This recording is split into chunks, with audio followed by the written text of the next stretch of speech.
دیکھیں ناظرین، وہ جو دعا ہے حضور اکرم صلی اللہ علیہ وسلم کی، اور جو جذبات کے ساتھ، جیسے کہتے ہیں نا کہ ایک انسان کے اندر ایک جذبہ ہو اور جوش کے ساتھ اور تڑپ کے ساتھ، یعنی ایسے دعا مانگ رہے تھے اللہ کے رسول صلی اللہ علیہ وسلم کہ آپ کی جسم سے آپ کی چادر مبارک اتر گئی، اور کہا کہ یا اللہ یہ آج چند تیرے نام لیوا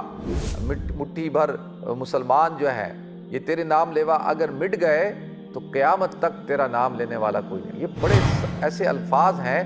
کہ جس کے اندر بڑا مکالمہ ہوا ہے اللہ تعالیٰ سے، اور بڑی شدت کے ساتھ حضور اکرم صلی اللہ علیہ وسلم نے دعا مانگی۔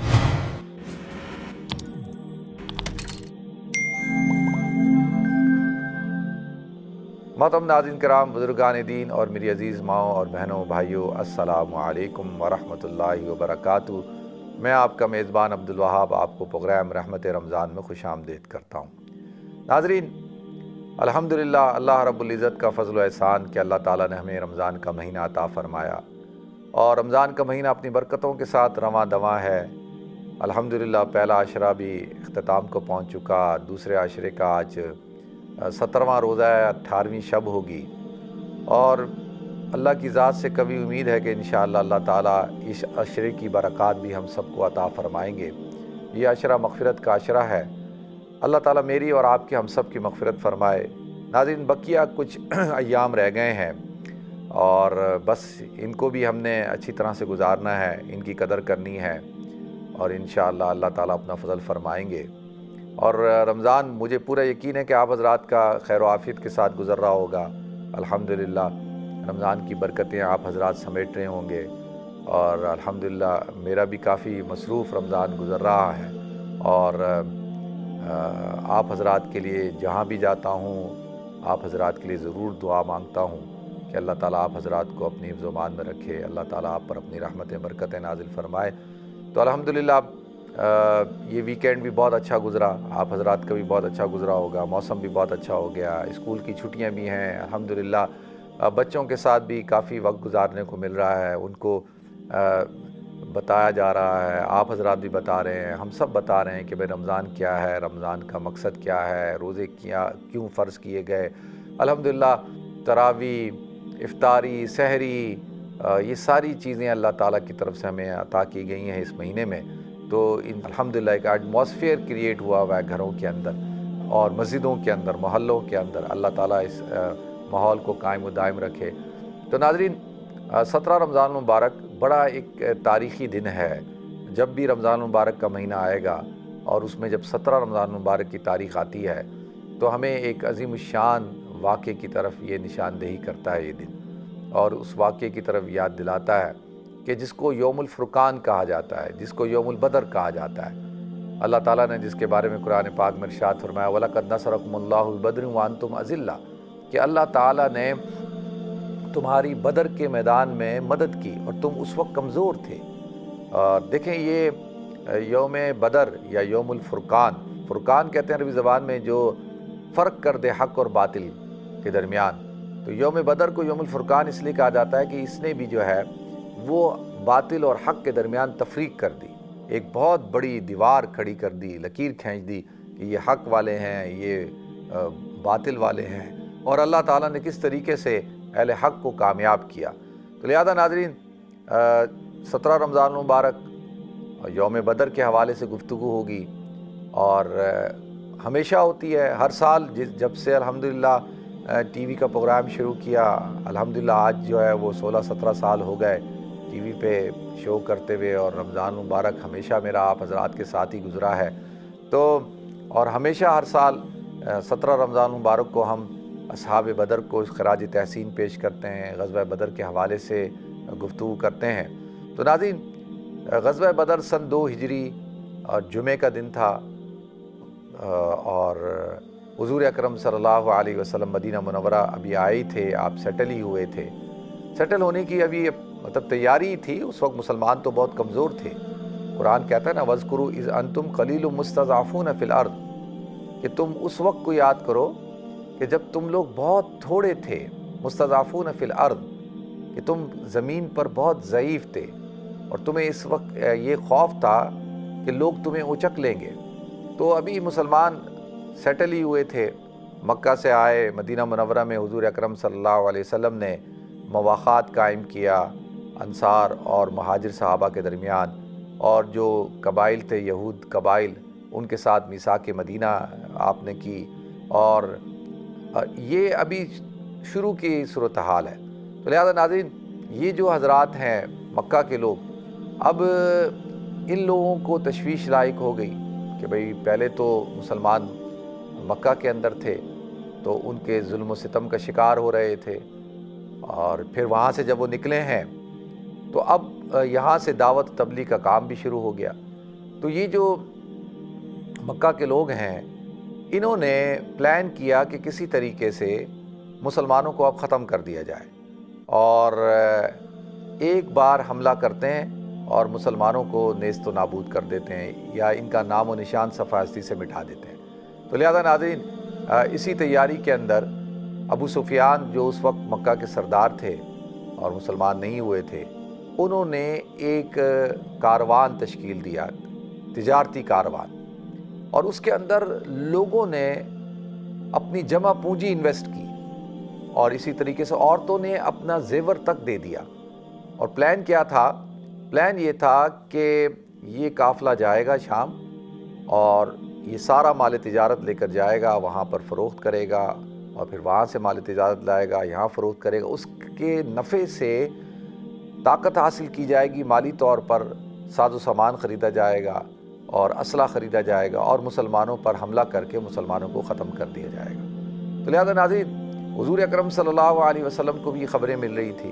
تو لہذا نبی کریم صلی اللہ علیہ وسلم وقتاً فوقتاً چھوٹے چھوٹے سے سریے بھیجتے تھے، لشکر بھیجتے تھے، جو جا کر خبر گیری کرتے تھے کہ بھئی کیا ہو رہا ہے، کیا معاملات چل رہے ہیں۔ تو لہذا اسی طرح سے اللہ کے رسول صلی اللہ علیہ وسلم نے ایک سریہ بھیجا، لشکر بھیجا، اور اس لشکر کی مٹ بھیڑ ہو گئی کفار مکہ کے ساتھ، اور ان میں ایک شخص تھا عمر بن حضرمی، وہ مارا گیا، اور 2 شخص گرفتار ہو گئے۔ تو مسلمان ان کو جب لے کے آئے مدینہ، تو حضور اکرم صلی اللہ علیہ وسلم نے ناراضگی کا اظہار کیا۔ آپ نے کہا کہ میں نے تمہیں کوئی لڑنے کے لیے تو نہیں بھیجا تھا، میں تو تمہیں خبر گیری کے لیے بھیجا کہ بھئی دیکھو کیا صورتحال ہے۔ اور یہ جو روٹ تھا نا ناظرین، یہ جو بدر والا روٹ ہے، یہ روٹ جو مدینہ سے ہو کر شام جاتا ہے، یہ روٹ بڑا اہم تھا، اور اسی پر مکہ کی تجارت جو ہے وہ ڈیپینڈ کرتی تھی، اور یہ جو خوشحالی تھی مکہ کے اندر، وہ یہ اسی روٹ کی وجہ سے تھی، جس کو قرآن کہتا ہے لِإِيلَافِ قُرَيْشٍ إِيلَافِهِمْ رِحْلَةَ الشِّتَاءِ وَالصَّيْفِ فَلْيَعْبُدُوا رَبَّ هَٰذَا الْبَيْتِ، کہ وہ جو گرمیوں میں شام کی طرف سفر کرتے ہیں، سردیوں میں یمن کی طرف، تو لہذا اسی کو اللہ تعالیٰ نے سورہ قریش کے اندر بیان کیا ہے۔ جب حضرت سعد بن معاذ رضی اللہ تعالیٰ عنہ مکہ گئے، اور وہاں پر جب آپ اسلام لا چکے تھے، تو آپ کے اوپر جب قریش نے تشدد کیا اور آپ پر ظلم و ستم کیے، تو انہوں نے کہا ٹھیک ہے، تم مجھے اگر قتل کرتے ہو تو کر دو، اور پھر یہ بات ذہن میں رکھنا کہ میں پھر تمہارا جو روٹ ہے، تجارتی روٹ، میرا جو قبیلہ ہے اور وہ ہمارے علاقے سے ہو کر گزرتا ہے، تو ہم پھر اس کی ناکہ بندی کر دیں گے، اور وہ تمہارے لیے ممنوع قرار دے دیں گے، تم پھر وہاں سے گزر نہیں سکو گے۔ تو اسی بنا پر وہ حضرات ڈر گئے تھے، تو یہ اسی بات کی طرف انہوں نے اشارہ کیا تھا۔ تو لہذا ناظرین، حضور اکرم صلی اللہ علیہ وسلم نے عمر بن حضرمی کا خون بہا دیا، اور وہ جو 2 قیدی تھے ان کو رہا کر دیا۔ تو لہذا اب حضور اکرم صلی اللہ علیہ وسلم کو جب اطلاع مل رہی تھی کہ ابو سفیان ایک کاروان لے کر آ رہا ہے، قافلہ، تجارتی قافلہ، اور اس کے اندر جو ہے بہت ساز و سامان ہے، اور وہ سارا ساز و سامان استعمال ہوگا کس کے خلاف؟ مسلمانوں کے خلاف۔ تو لہذا حضور اکرم صلی اللہ علیہ وسلم نے اب اعلان کیا کہ ایک لشکر تیار کیا کہ بھئی اب جس کے پاس ہے وہ لے آئے۔ اچھا، میں اولین طور پر بتا رہا ہوں کہ پہلے مرحلے کے اندر کوئی حضور اکرم صلی اللہ علیہ وسلم کا کوئی ارادہ جنگ کا تو نہیں تھا، اور کوئی حملہ کرنے کا بھی نہیں تھا، اور وہ تو صرف تھا کہ بھئی اس قافلے کو روکا جائے، اور تاکہ کل کو یہ نہ ہو کہ وہ اس قافلے اور اس سامان تجارت سے، سامان حرب سے مسلمانوں کو نقصان پہنچایا جائے۔ تو لہذا اس بنا پر حضور اکرم صلی اللہ علیہ وسلم نے ایک لشکر تشکیل دیا۔ ابو سفیان جو تھے، ان کا جو قافلہ تھا اس کے اندر تقریباً کوئی 40 کے قریب لوگ تھے۔ تو لہذا حضور اکرم صلی اللہ علیہ وسلم نے جب اعلان کیا تو جس کے پاس تھا وہ لے کے آ گیا، اور آتا ہے کہ 2 گھوڑے تھے اور 70 اونٹ تھے، 8 تلواریں تھیں، اسی طرح سے چند نیزے تھے، کسی کے پاس لکڑی تھی، کسی کے پاس بھالا تھا، کسی کے پاس جو ہے وہ ہڈی تھی، جو جس کے پاس تھا وہ گھر سے لے آیا۔ تو لہذا ناظرین، حضور اکرم صلی اللہ علیہ وسلم جب نکلے تو ادھر ابو سفیان کو بھی خبر ہو گئی کہ بھئی اس طریقے سے نبی کریم صلی اللہ علیہ وسلم نے جو ہے وہ ان کے کاروان کو روکنے کا ارادہ کیا ہے اور اس کی ناکہ بندی کر رہے ہیں۔ تو انہوں نے بھی جو ہے راستے کو بدل دیا اور وہ دوسرا راستہ اختیار کیا جو یمبو سے ہو کر جاتا ہے، تھوڑا سا لمبا راستہ اختیار کر لیا، اور ایک شخص جو ہے وہ دوڑا دیا کہ جاؤ اور جا کے مکہ کے اندر اعلان کر دو کہ اس طرح سے محمد جو ہیں صلی اللہ علیہ وسلم وہ نکلے ہیں ہمارے کارواں کو روکنے کے لیے۔ تو لہذا اب وہ شخص بھی جو ہے گھڑ سوار بھی جو ہے رات دن دوڑتا ہوا مکہ پہنچ گیا اور اس نے مکہ میں جا کے اعلان کر دیا، شور مچا دیا۔ پھر ادھر سے میں نے جیسے عرض کیا کہ عمر بن حضرمی کو جو ہے قتل کر دیا گیا تھا، تو وہ لوگ بھی پہنچ گئے اور اس کے بھی قبیلے والے ورثاء کھڑے ہو گئے کہ جی ہم نے بدلہ لینا ہے، ہمارے بندے کو قتل کر دیا۔ تو لہذا اور وہاں پہ جب یہ شور مچا مکہ میں تو وہاں تو پھر ایک آگ لگ گئی اور طرف جو ہے وہ افراتفری پھیل گئی کہ یہ کیا ہوا، کہ ان کی تو پوری پونجی اس کاروان پہ لگی ہوئی تھی۔ تو لہذا ابو جہل وغیرہ نے جو ہے وہ ایک لشکر تیار کیا اور 1000 کا لشکر تیار ہو گیا ناظرین، اور وہ لشکر لے کے وہ نکلے۔ اب جب حضور اکرم صلی اللہ علیہ وسلم بھی نکلے ہوئے تھے تو اب اللہ کا کرنا یہ ہوا کہ ابو سفیان کا جو لشکر تھا یعنی کاروان وہ تو بچ گیا، وہ تو نکل گیا، اور لیکن ابو جہل جو ہے وہ نکل آیا تھا۔ جب اس کو پتہ لگا کہ بھئی یہ تو ابو سفیان تو بچ کے آ گئے ہیں اور کوئی نقصان نہیں ہوا، تو وہ پھر اپنے کبر میں زعم میں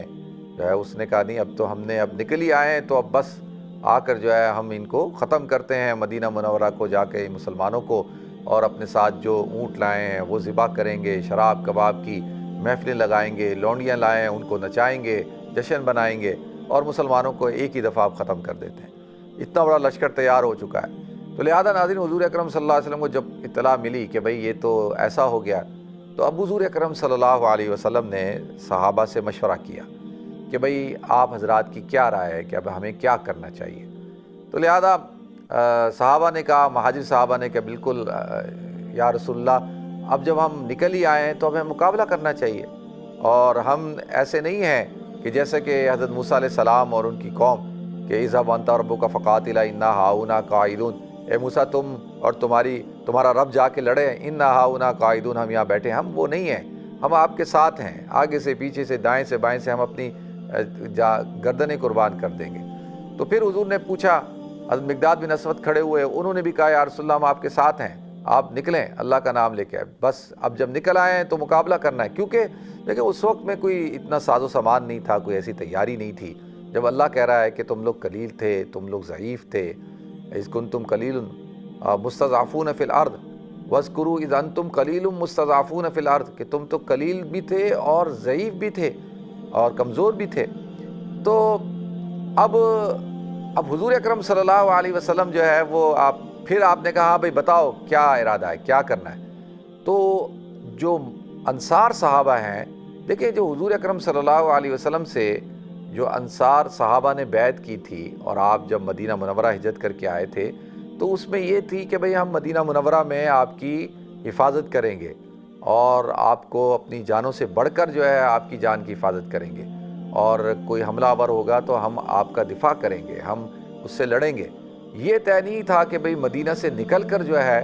وہ ہم کوئی ایسا اقدام اٹھائیں گے یا مدینہ سے باہر نکل کر جو ہے وہ جنگ ہوگی، کیونکہ یہ تو طے نہیں تھا۔ اب حضور اکرم صلی اللہ علیہ وسلم کیونکہ انصار سے بھی سننا چاہتے تھے، تو لہذا انصار صاحب نے کہا یا رسول اللہ لگتا ہے آپ ہم سے کچھ سننا چاہتے ہیں۔ حضور نے فرمایا کہ ہاں بتاؤ تمہارا کیا ارادہ ہے۔ انہوں نے کہا یا رسول اللہ ہم آپ کے ساتھ ہیں، ہم نے جو معاہدہ کیا ہے ہم اس پر قائم ہیں، چاہے وہ مدینہ میں ہو مدینہ سے باہر ہو، ہم آپ کے ساتھ ہیں، ہم اپنی جانیں قربان کر دیں گے آپ کے اوپر۔ تو لہذا ناظرین، حضور اکرم صلی اللہ علیہ وسلم کے چہرے پہ بشاشت آ گئی، خوشی کے اثرات ظاہر ہو گئے، اور اب حضور اکرم صلی اللہ علیہ وسلم نے پڑاؤ ڈالا۔ اور ناظرین، اور حضور اکرم صلی اللہ علیہ وسلم نے جا کر ایک ایک جگہ کی نشاندہی کی کہ دیکھو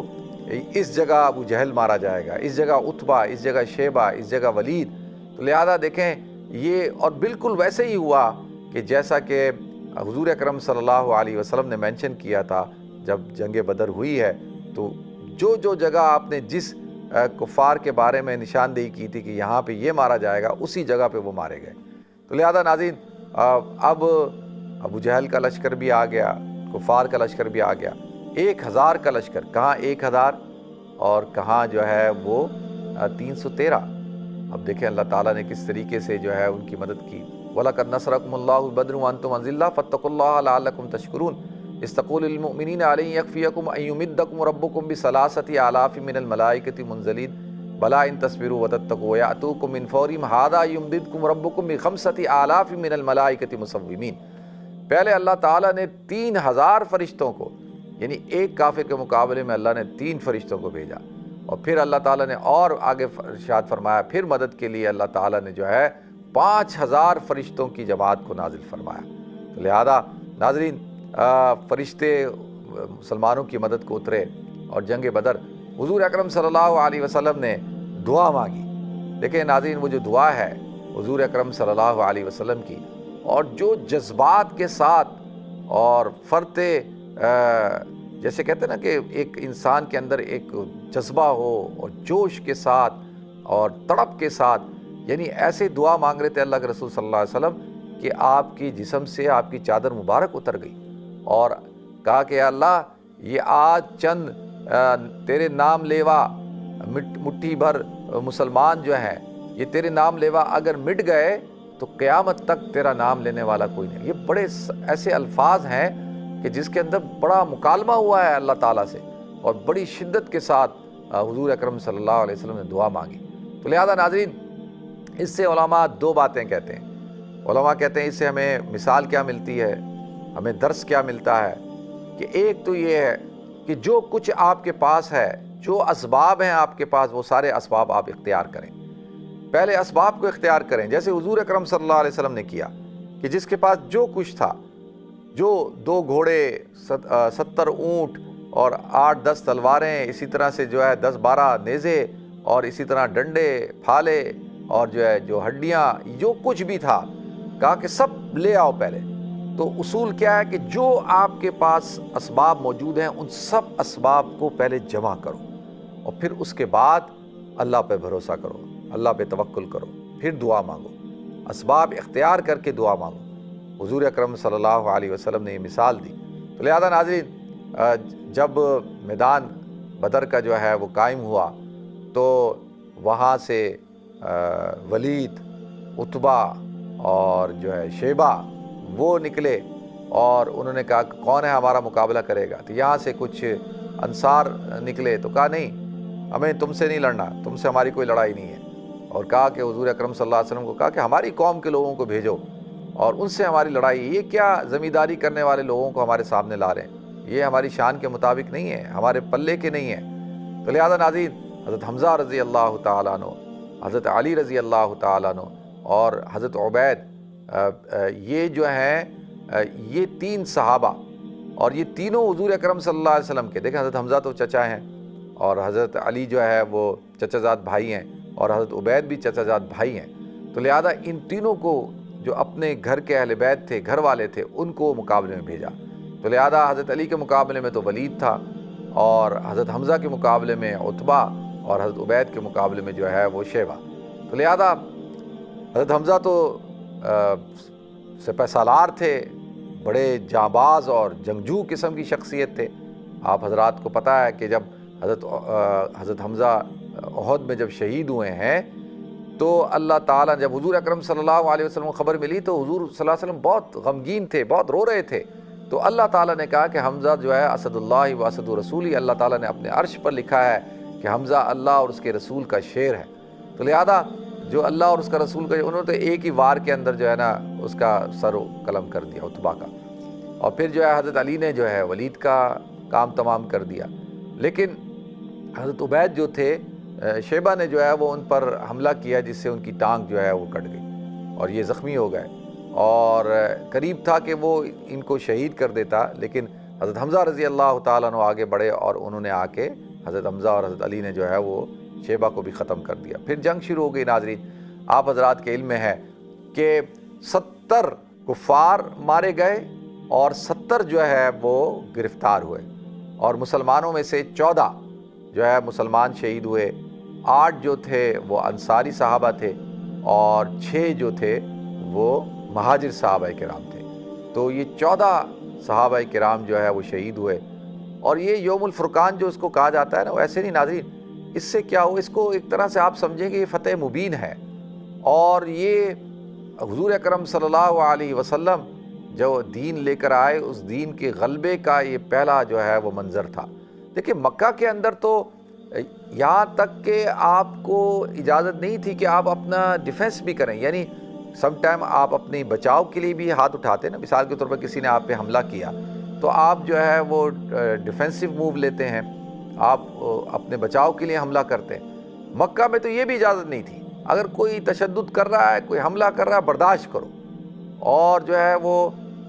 بالکل کسی قسم کی کوئی جو ہے وہ آپ نے دفاع نہیں کرنا، اقدام نہیں کرنا، کوئی جوابی کارروائی نہیں کرنی۔ تو مکہ کے اندر تو یہ صورتحال تھی، اور لیکن یہاں پر پہلی دفعہ ایسا ہوا کہ اللہ تعالیٰ نے جو بڑے بڑے جو کفار کے جو سردار تھے ان کا جو ہے وہ ان کا خاتمہ ہوا، اور حضور اکرم صلی اللہ علیہ وسلم نے جب یہ ان کو ایک گھڑے کے اندر پھینکا گیا تو آپ نے جا کے کھڑے ہو کر کہا کہ ابو جہل، نام لے لے کر عتبہ شیبہ، کہ دیکھو جو میں کہتا تھا، جو میں نے کہا تھا، کیا وہ سچ ہوا نہیں ہوا؟ اور دیکھیں یہ حضور اکرم صلی اللہ علیہ وسلم ایک طرح سے یہ ایک بہت بڑا دھچکا تھا، اور وہ جو فتح مکہ ہے اس کی ابتدا تو حضور اکرم صلی اللہ علیہ وسلم کی ہجرت سے ہی ہو گئی تھی، کیونکہ اب یہ کہ جب حضور اکرم صلی اللہ علیہ وسلم ہجرت کر مکہ سے مدینہ آ گئے تو اس وقت ان کے ذہنوں میں ہوا کہ یہ تو اب ان کو آزادی مل گئی ہے، اور یہ تو اب پورا جزیرہ عرب کے اندر اسلام کو پھیلا دیں گے، تو لہذا وہ ابتدا تھی، اور یہ اس کا جو ہے مارکہ اول تھا کہ اللہ تعالیٰ نے کس طریقے سے جو ہے ان کو شکست دی۔ ابو جہل کے بارے میں آتا ہے کہ 2 چھوٹے معاذ اور معوذ چھوٹے بچے تھے، انہوں نے جا کے پوچھتے تھے وہ اپنے ساتھیوں سے، کدھر ہے ابو جہل؟ کہتے ہیں کہ ہر قوم کا ایک فرعون ہوتا ہے، لکل فرعون لکل امت فرعون و فرعون امتی ہذا ابو جہل، کہ ہر امت کا ایک فرعون ہوتا ہے، اور اس امت کا فرعون ابو جہل تھا، اور اس کا نام جو تھا ناظرین ابو جہل نہیں تھا، اس کا نام جو تھا وہ کہ حضور نے دعا مانگی تھی نا کہ اللہ تو مجھے 2 عمروں میں سے ایک عمر عطا فرما، عمر بن خطام یا عمر بن حشام، لیکن اس کو ابو جہل اس لیے کہا جاتا تھا کہ یہ جاہلوں کا باپ تھا، کہ یہ اس کے عقل پر پردہ پڑ چکا تھا کہ یہ حق کو نہیں پہچان رہا تھا، اور لہذا کتنی کبر اور تکبر کے ساتھ یہ بدر میں آیا، اور اللہ تعالیٰ نے چھوٹے بچوں سے جو ہے اس کے غرور کو اور اس کے کبر کو جو ہے ختم فرمایا۔ تو لہذا جب حضرت عبداللہ بن مسعود رضی اللہ تعالیٰ عنہ جب اس کی بالکل جب زخمیوں کے گر گیا تو وہ جب اس کی سر قلم کرنے کے لیے آئے تو ان کو کہتا ہے ذرا نیچے سے کرنا، تاکہ جب لاشیں پڑی ہوں، سر پڑے ہوں تو پتہ لگے، میرا سر سب سے اونچا ہو، پتہ لگے کہ کسی سردار کا ہے، یعنی اس حد تک اس کے اندر جو ہے وہ کبر تھا۔ اور تو لہذا ناظرین اللہ تعالیٰ نے کس طریقے سے مسلمانوں کو جو ہے یہ فتح عطا فرمائی، اور اللہ تعالیٰ نے جو ہے اس کو یوم الفرقان کہا، اور رمضان کا مہینہ تھا۔ تو لہذا ناظرین اس سے ایک بات پتہ چلی کہ مسلمان جو ہے وہ جب اس کا یقین اللہ کی ذات پر مضبوط ہوتا ہے، دیکھیں شاہت الوجوہ، جب اللہ تعالیٰ نے جو ہے وہ حکم دیا کہ بھئی اب جنگ شروع ہو جائے تو حضور جو ہے وہ مٹی اٹھا کر ان کے چہروں پہ پھینک رہے ہیں، اور کیا کہ یہ اللہ تعالیٰ نے کس طریقے سے فرشتوں کے ذریعے سے مدد فرمائی۔ یہ جب ہوئی ناظرین جب مسلمانوں کے اندر ایمان اور یقین، اللہ کی ذات پر بھروسہ جو ہے وہ مکمل تھا۔ تو اللہ تعالیٰ مجھے بھی توفیق عطا فرمائے، آپ سب حضرات کو توفیق عطا فرمائے۔ اللہ تعالیٰ جو شہدائے بدر ہیں اللہ تعالیٰ ان کے درجات کو بلند فرمائے، اور بدری صحابی ہونا ایک بہت بڑے اعزاز کی بات ہے مسلمانوں میں، جو کہا جاتا ہے کہ بھئی یہ بدری ہے، اس کا اسٹیٹس بہت اونچا ہے۔ اللہ تعالیٰ ہم سب کو عمل کرنے کی توفیق عطا فرمائے۔ ناظرین